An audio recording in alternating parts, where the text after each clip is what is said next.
Is this the time to sell all the stocks and go into cash? Is this the mother of all crashes that everyone has been waiting for? There has been so much fear in the market the past week. In this video, I lay out a fundamental and technical analysis of the indexes and the markets. I think the fear is overrated and the trend may change soon after the Fed meeting, but this is just a probability and it may not occur. My name is Arshad Ahmed and founder of DIYstockpicker.com.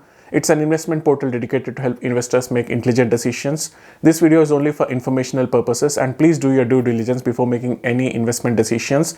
And if you find value in this video, please consider subscribing to the channel and hitting the like button. So let's get started. It's just 3 weeks into 2022 and the S&P 500 has fallen as much as 6%. Last year, the S&P 500 had a dream run of more than 20%. And the same goes for the year before that. The 10-year treasury yield has risen from 1.5% to as high as 1.9%, which is a 2-year high, before it settled down to 1.85%. The Fed is buying $40 billion of treasuries and $20 billion of mortgage-backed securities every month. In March, the Fed is expected to stop its bond buying and also raise the interest rates. This year, the analysts expect that there will be at least 4 hikes in the interest rates of 25 basis points each, which is 0.25%. The Fed's FOMC meeting is scheduled for this coming Tuesday and the results will be released on Wednesday, where they will be issuing further guidance about what to expect about the interest rate environments. The inflation has reached as high as 7% and there is a huge pressure on Fed to increase the interest rate. Last Thursday, Netflix reported its quarterly earnings. The company matched the expectations for revenue and profit, but the subscriber growth was not as much as it had the same quarter last year. The market punished the Netflix stock and it fell as much as 20% during after hours on Thursday. This really spooked the markets and Friday we saw a huge sell-off across all the technology sector and the S&P 500. So how should the Fed go about raising the interest rates and handling the inflation? There are 2 different viewpoints. The first viewpoint is that Fed should immediately halt the purchase of mortgage-backed securities. Actually, the Fed did not hold these securities until the 2008 financial crisis. When the housing market collapsed, the balance sheet of Fed is right now at $9 trillion.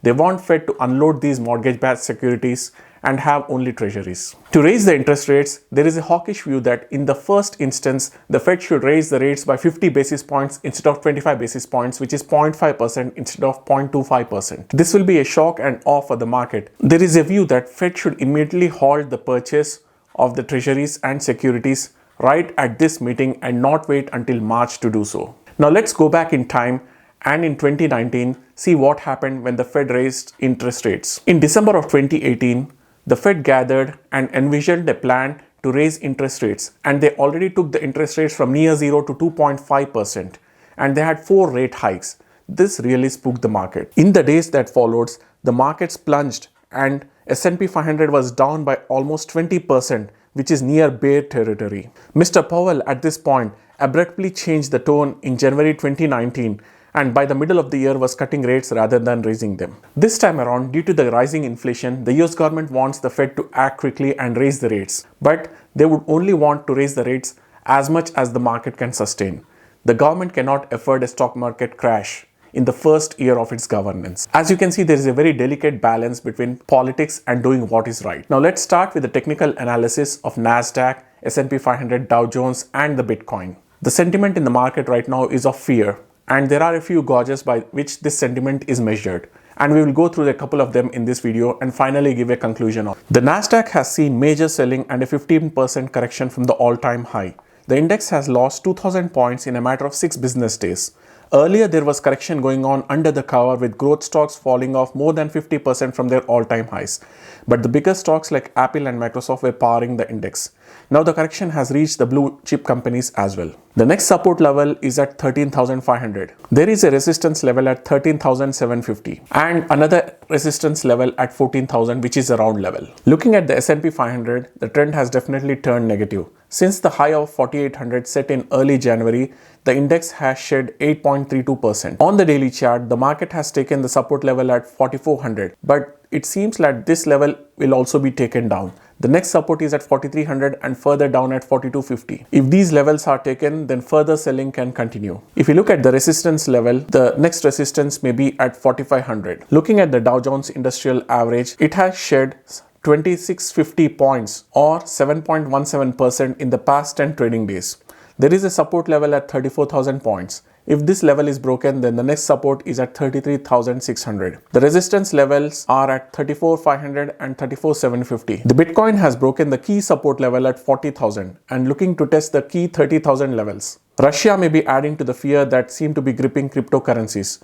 The country's central bank issued a harsh report on cryptocurrencies, including a potential ban on mining and trading. Now, Russia accounts for 10% of the Bitcoin mining supply of the world. Russia's central bank has stated that cryptocurrency is used for illegal activity. The cryptocurrency also poses risk for the financial stability. Now, if you look at the chart, any of the price rises now will be short coverings and there may be further sell-offs. So at this time, it's better to stay away from Bitcoin. Now, if you look at the market sentiment index of the VIX, VIX is the volatility index. It is a measure of how big institutions are acting. Now, big institutions cannot dump their stock at once. So what they do is they purchase put options to hedge their portfolios. As they purchase the put options, the volatility increases in the options, and this is what the VIX measures.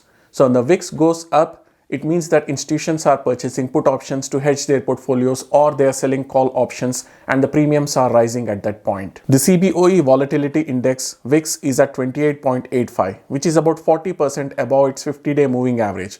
It indicates that investors are concerned about the near-term values of their portfolios. Now let's look at the Cboe put-call ratio. This is the number of puts purchased by the number of calls. This shows the sentiment among the retail investors.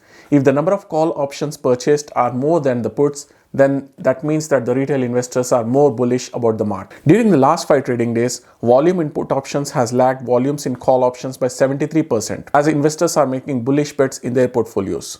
This is among the lowest level of put buying seen during the last 2 years, indicating extreme greed on the part of investors. Now, to conclude the video, a lot depends on what the Fed does this coming week. Investors are expecting a hawkish stance from the Fed, and they are already prepared for the rate increases. I think at this point, all the rate increases have been priced into the market. If you look at the long term, nothing has changed fundamentally. An increase of 25 basis points is nothing, and this will happen over a period of 1 year. If you look at the growth stocks, all of them have come more than 50% from their all-time highs. And growth stocks are the ones which will be hit highest when the interest rates go up, because their cash flows in the future, when discounted to the present by the interest rates, yield less returns.